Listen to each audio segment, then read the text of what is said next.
On October 17th, 2023, a single piece of mail arrived at the gleaming corporate headquarters of the Great Midland Railway. It was not an email. It was not a fax. It was a thick, cream-colored envelope, delivered by courier, addressed to the chief of the legal department. Inside was a single-page invoice, printed on matching letterhead. The line item was stark and simple: land remediation and soil conditioning services, 1994 to 2023. The total at the bottom of the page read $950,000. The invoice was from an 82-year-old farmer named Silas Mercer. For work he had performed on a 15-acre parcel of land the railroad had systematically poisoned for nearly a decade, a plot they had long since written off as a permanent liability. It was a sum so audacious, so disconnected from any recognizable reality in their files, that it was initially flagged as a crank letter. But to understand the invoice, you have to go back. You have to go back to a hot summer day in 1994. And you have to understand the fundamental difference between waste and a resource. The meeting took place not in an office, but on the edge of a field. On one side stood Silas Mercer, then in his early 50s, his hands looking as if they were carved from the same oak that grew along the creek. On the other stood a young man named Arthur Vance, barely 30, in a suit that looked alien and uncomfortable under the August sun. Vance held a clipboard like a shield. His shoes, expensive leather now coated in a fine layer of dust, were a testament to how far out of his element he was. He represented the railroad, and he had come to deliver a solution. "Mr. Mercer," Vance began, his voice carrying the smooth, frictionless tone of someone who spent his days in air-conditioned rooms. "As we've discussed over the phone, Great Midland Railway is prepared to make a final, generous offer to resolve this matter. The historical easement, as you know, allowed for certain disposals." Silas said nothing. He simply looked past Vance, at the field in question. It was not a field anymore. It was a 15-acre wound on the landscape. A gray, lunar desert. For 9 years, from 1985 to the end of 1993, the railroad had used its century-old right-of-way easement to dump coal ash from its power plants. Train car after train car had arrived, tilted and disgorged tons of fine gray powder onto what was once the most fertile bottomland on Silas's farm. The dumping had only stopped because a new federal regulation had reclassified the ash, making such casual disposal illegal. The railroad was now cleaning up its balance sheets, and this patch of land was a glaring red mark. "The company's soil analysis," Vance continued, flipping a page on his clipboard, "confirms the presence of elevated levels of certain elements consistent with coal fly ash. As such, the land is unsuitable for agricultural use. It is, for all intents and purposes, a non-performing asset." He seemed pleased with the phrase. "Therefore, in recognition of the impact on your property's total valuation, Great Midland is offering a one-time settlement of $12,000 for the permanent acquisition of the parcel. We'll fence it off, post the requisite warnings. It becomes our problem." $12,000 for 15 acres of what was once the heart of his farm. It was less than the price of a used tractor. It was an insult wrapped in the language of corporate procedure. Silas continued to look at the field. He could remember helping his father harvest tomatoes from that land. The plants, so heavy with fruit, the stakes bowed under the weight. He could remember the deep black color of the soil after a spring rain, a color so rich it felt like you could eat it with a spoon. Now, it was the color of a dead sky. Vance mistook the silence for negotiation. "Look," he said, his tone shifting to one of patient condescension, "I understand this might seem low, but you have to understand the metrics here. From a legal standpoint, the land is a liability. It has negative value. We are, in effect, paying you to take a toxic waste site off your hands. This is a good deal. It's the final offer. The next step involves lawyers in a much more formal capacity." Silas finally turned his gaze from the field and looked at Arthur Vance. His eyes were the color of faded denim, and they held a stillness that Vance found unnerving. He did not look angry. He did not look sad. He looked like a man who had just finished a very long and complicated calculation in his head. After a long moment, he spoke a single word. No. Vance blinked. He was not used to this.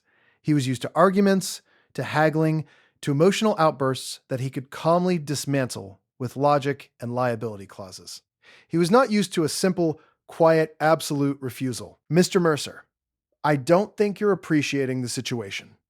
I appreciate it just fine, Silas said, his voice quiet but firm. He turned and began to walk back toward his farmhouse, leaving Vance and his clipboard standing alone at the edge of the ash. The land is my problem, not yours. That was the inciting confrontation. It was the moment the two opposing worldviews were set in stone. For Arthur Vance and the railroad, the story of that field was over, concluded with a final ledger entry classifying it as worthless. But for Silas Mercer, the story was just beginning. Let me tell you about coal ash. To the industrial world, it is a nuisance, a voluminous, problematic byproduct of burning coal to generate electricity. It is what is left over. It is waste.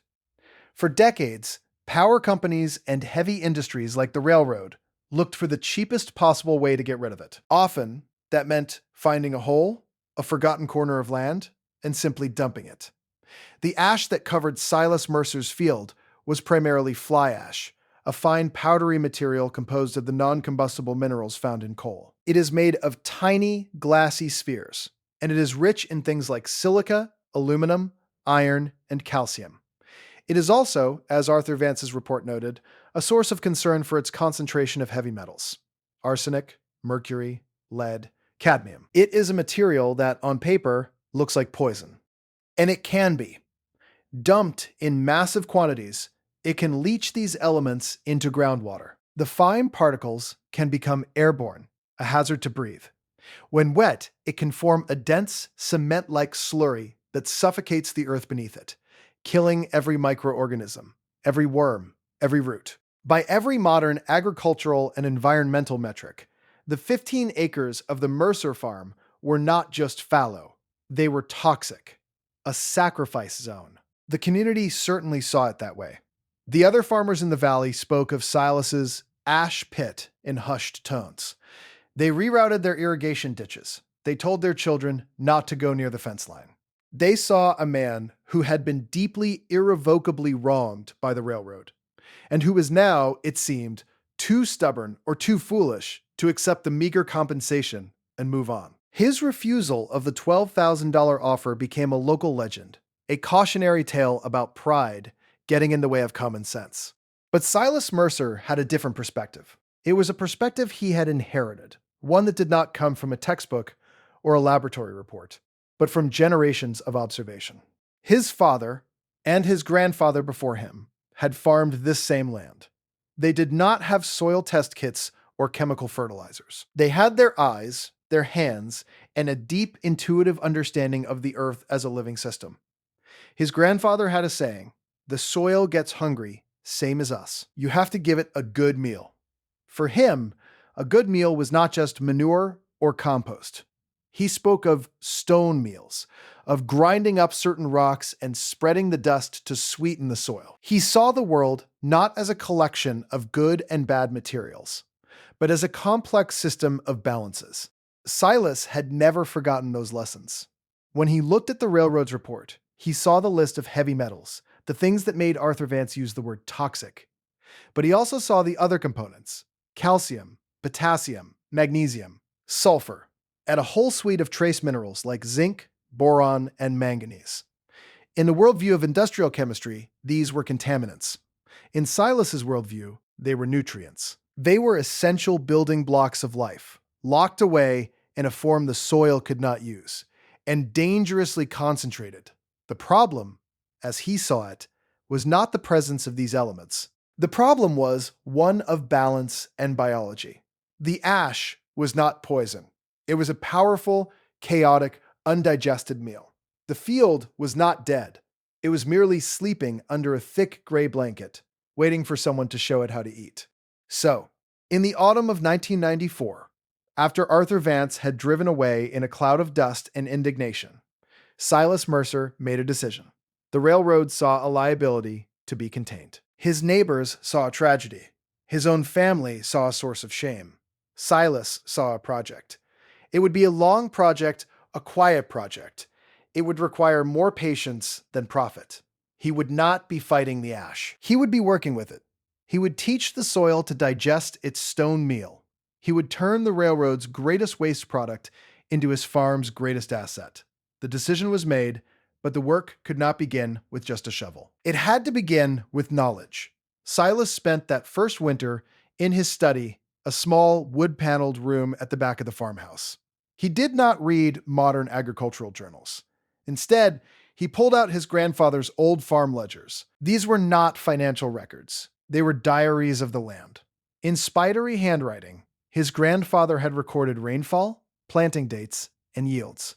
But he had also recorded his experiments. Added 10 barrows of marl from the creek bed to the upper pasture. One entry read, "Clover seems pleased."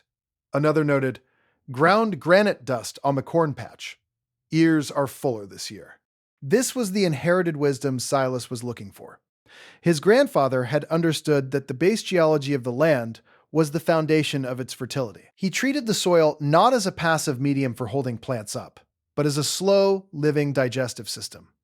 He fed it minerals, and the microorganisms in the soil broke them down over years, making them available to the plants. Silas cross-referenced these old notes with a handful of older, almost forgotten books on soil science, from before the chemical revolution. Books that spoke of rock dusts and paramagnetism, concepts that had been dismissed as folk medicine by the University Extension Office. He began to see the coal ash not as a uniform poison, but as an extreme, unbalanced version of his grandfather's stone meals. It had all the minerals, but none of the life.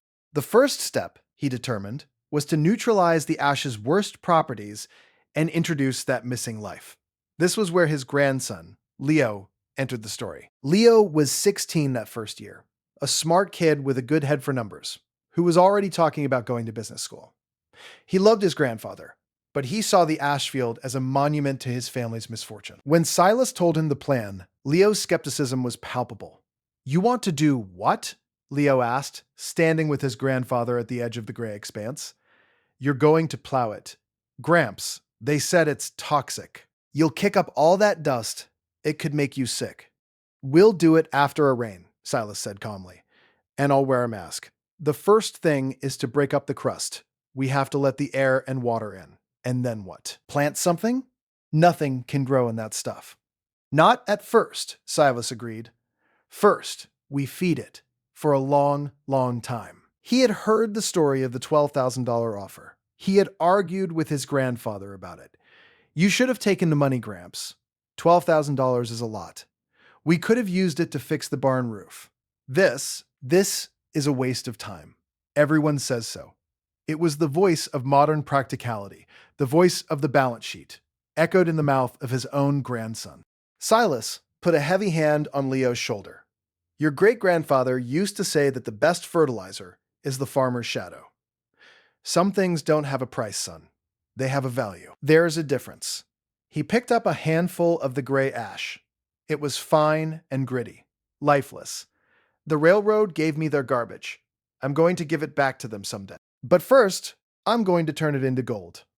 Leo shook his head, unconvinced. To him, it looked like his grandfather was choosing to spend the rest of his life tending a graveyard. He could not see the gold. He could only see the ash. And so began the long, slow, methodical work. It was a project that would consume the next 9 years of Silas Mercer's life. A quiet, patient, and invisible transformation that unfolded season by season, layer by layer. The work began in the spring of 1995.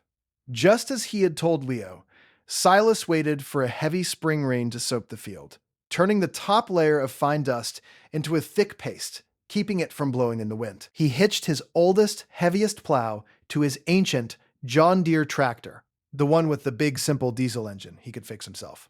The initial plowing was a brutal affair. The ash, compacted over years, had formed a hard pan layer about a foot down that was almost like concrete. The plow blade screamed in protest. The tractor groaned, its wheels slipping. It took him 3 full days to break up the entire 15 acres, leaving behind deep gray furrows of cement-like chunks. The field looked even more desolate than before. His neighbors watched from their trucks on the road, shaking their heads. "Old Man Mercer's finally lost it," was the common refrain at the town diner. But Silas was not discouraged. He had introduced air into the equation. The next ingredient was carbon. Let me tell you about the role of carbon in soil. To a farmer like Silas, carbon is not a pollutant in the atmosphere. It is the currency of life in the earth. It is the stuff of which humus is made. The dark, spongy, miraculous substance that holds water, buffers nutrients, and provides a home for the billions of microorganisms that are the true farmers of the world. The ash had minerals, but it had zero carbon. It was sterile. So Silas began to haul. For the rest of that year and the year after, his farm truck became a familiar sight, making endless trips. He collected spoiled hay from his neighbors, stuff that was too moldy for their cattle. He collected sawdust from a local lumber mill. He collected truckload after truckload of manure from the dairy farm down the road. He made a deal with the town to take all their autumn leaves. He was building a compost pile the size of a small house. He layered the greens and the browns, the nitrogen and the carbon, watering it, turning it with his tractor's front-end loader. It was a slow, stinking, unglamorous process. He was creating the antidote to the ash. He was creating life. In the third year, he began to apply it. He spread a thick 6-inch layer of the dark, crumbly compost over the entire 15-acre field of gray chunks. Then he plowed it in again.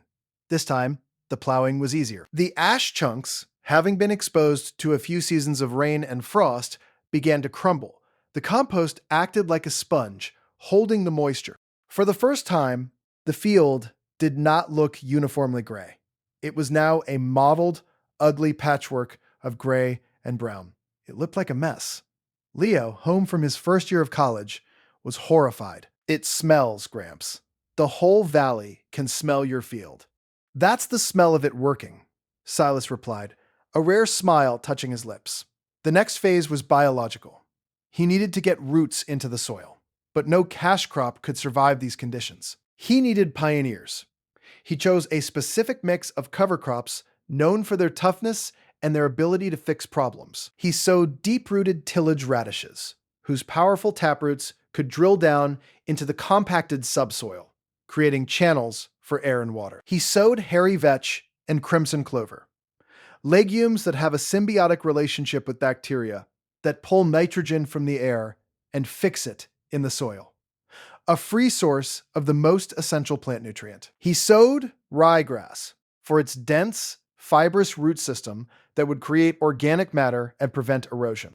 The first year's planting was sparse. The seeds sprouted in patches, mostly where the compost was thickest, but they grew. At the end of the season, Silas did not harvest them. He mowed them down and tilled them back into the soil. This was his green manure. He was feeding the soil with the very things that grew from it. Every year, the process was repeated: spread compost, plant cover crops, till them in. It was a slow, patient cycle. Compost, grow, till. Compost, grow, till. Around year 5, he started to notice a change. He would walk the field after a rain, and he would dig with his hands. The soil was no longer gritty. The glassy spheres of ash were being broken down, coated with organic matter. The color was deepening, from a pale gray to a dusky charcoal. It was beginning to form aggregates, little clumps that held together, a sign of good structure. And then, one spring morning, in the 6th year, he saw it. As he turned over a spadeful of earth, a fat, pink earthworm wriggled in the morning sun. He called Leo, who was now a junior business analyst at a firm in the city, his voice filled with an excitement his grandson had not heard in years. "They're back, son. The worms are back." There was a pause on the other end of the line. "Worms? Gramps, you called me on a Tuesday morning to tell me about worms? It means the soil is alive again," Silas said, his voice thick with emotion. "The life is coming back." He knew then that he was on the right path. The heavy metals that Arthur Vance had been so concerned about were still there, but they were being locked up, buffered by the massive increase in organic matter. The pH of the soil, initially highly alkaline from the ash, was slowly neutralizing. The vast buffet of minerals in the ash was being chelated, bound to organic molecules by the microbial activity, transforming them from toxic concentrations into available, slow-release plant food. In the 7th and 8th years, he grew hay. The first cut was decent. The second was better than any hay he had ever grown on his other fields. He sold it to the dairy farmer who had given him all that manure for years. Sold it for a premium. The farmer was skeptical at first, but his cows loved it. A lab analysis showed it was exceptionally high in minerals. In the 9th year, the final year of the initial project, Silas planted a test crop. He planted a row of tomatoes, the same variety his father had grown on that very spot 30 years earlier. He did not add any fertilizer. He just planted them in the new soil. The plants grew with a vigor he had never seen. They were not just tall, they were robust, their leaves a deep, healthy green, their stems thick and strong. And the fruit was a revelation. The tomatoes were not just red, they were a deep, almost luminous crimson. The flavor was complex and intense, sweet and acidic, with a mineral finish he could only describe as tasting of the earth itself. He had done it. He had not just fixed the soil, he had created something new. A soil with the ancient mineral footprint of coal, unlocked and redeemed by a decade of life.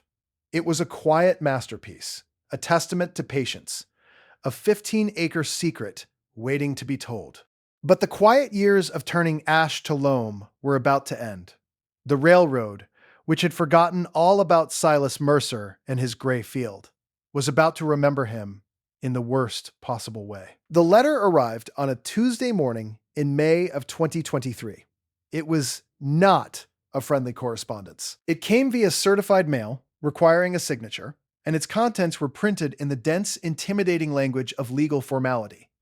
It was from the Great Midland Railway, signed by a senior vice president in the logistics division. The company, it stated, was expanding its intermodal capacity. A new logistics hub was planned for the valley, and a survey had identified Silas Mercer's property, specifically the 15-acre parcel adjacent to the main line, as essential for the construction of a new spur line and container yard. Enclosed was a formal notice. Pursuant to the original 19th century easement and bolstered by state-level eminent domain statutes related to critical infrastructure, the railroad was exercising its right to acquire the land. They cited the 1994 assessment, helpfully attaching a copy of Arthur Vance's old report declaring the land a non-performing, toxic asset. Their new offer was an updated and highly generous $18,000, a 50% increase over their previous good faith offer, to be paid for the title. The letter gave him 90 days to accept the offer and vacate the property. After that, they would proceed with formal condemnation through the courts. Silas read the letter twice, then folded it neatly and placed it on the kitchen table. He went outside and walked to the edge of the field. It was no longer a field, it was a garden. The soil was now a deep, rich black, so dark it seemed to drink the sunlight. It crumbled in his hands, a perfect, loamy texture, smelling of life and rain.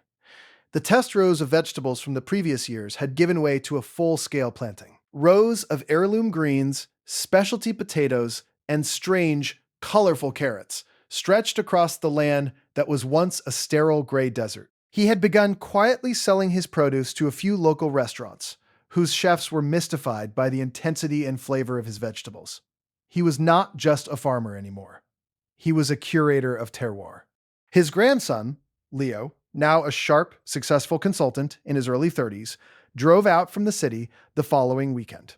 He held the railroad's letter in his hand, his face a mask of anger and frustration. "This is extortion, Gramps. They can't do this."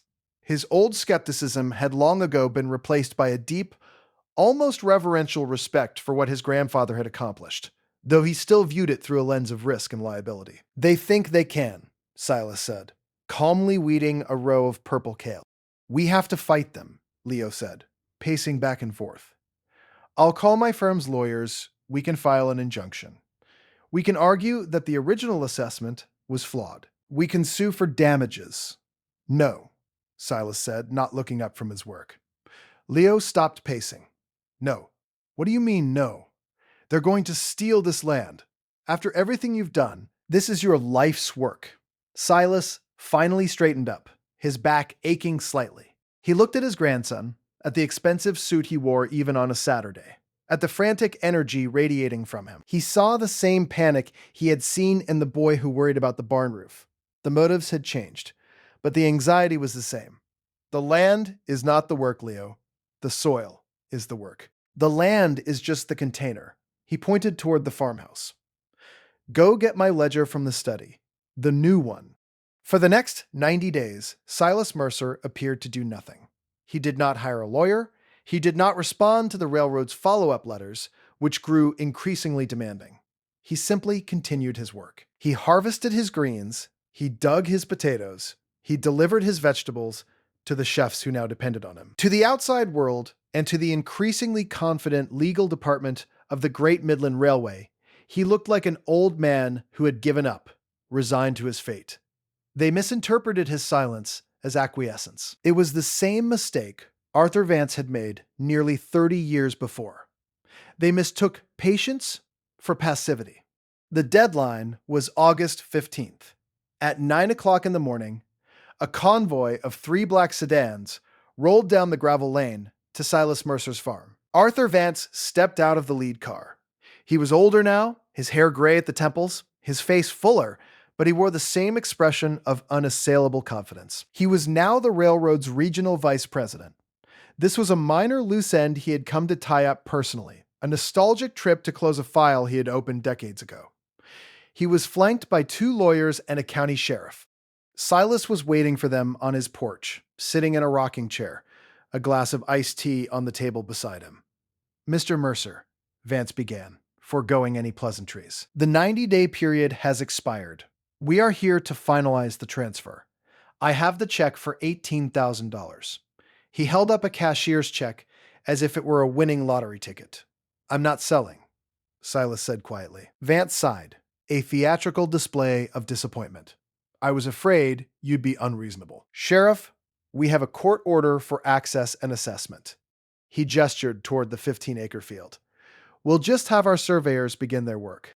As Vance and his entourage started to walk toward the field, another car, a dusty but very expensive European sports car, pulled up behind the railroad sedans. A man in a pristine white chef's coat got out. He was tall, with an intense, hawkish face. He strode purposefully toward the porch. Monsieur Mercer, he called out, his voice a thick French accent. I apologize for my tardiness. The directions were rustic. He ignored Vance completely and shook Silas's hand with genuine warmth. I am Chef Antoine Dubois. We spoke on the phone. Vance turned, annoyed by the interruption. Excuse me, sir. This is a private legal matter. Chef Dubois gave Vance a withering look. I am here on business. I have an appointment. He turned back to Silas. Your carrots, monsieur. My God, the carrots. I have never tasted such a thing. They taste of sunlight and stone. That's the ash, Silas said with a small smile. Leo then appeared from the farmhouse. He was not wearing a suit. He was wearing work boots and jeans. He held a thick binder in his hands. He walked past Vance and stood beside his grandfather. Mr. Vance, Leo said, his voice steady and clear, my grandfather is not selling the land. However, he is prepared to lease it to Chef Dubois' restaurant group, who will be taking exclusive ownership of all produce grown on this parcel for the next 10 years. Chef Dubois beamed. We will build a new menu, a new concept around this soil. It is a new terroir. It is priceless. Vance laughed, a short, barking sound. Priceless? It's a toxic dump. I have the report right here. You can't grow anything edible on it. That, Leo said, opening the binder, is where you are mistaken. He handed a sheaf of papers to Vance. This is a full-panel soil analysis conducted last month by the State University's agronomy lab. And this, he handed over another set, is a nutrient density and heavy metal tissue analysis of the vegetables grown in that soil. Vance's face went pale as he read. The words swam before his eyes. Organic matter, 18%. Cation exchange capacity, extremely high.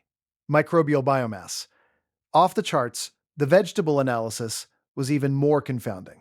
Mineral content was 2 to 3 times higher than the baseline for every category. And the heavy metals? Below detectable limits. It seems, Leo continued, his voice cool and precise, the voice of a consultant dismantling a flawed business plan, that the unique combination of coal ash minerals, when buffered by nearly a decade of intensive organic carbon inputs, creates a soil of unparalleled fertility. The organic matter binds the heavy metals, making them inert and unavailable for plant uptake. But the beneficial trace minerals, those are made perfectly available. My grandfather didn't just clean up your mess, Mr. Vance. He perfected it.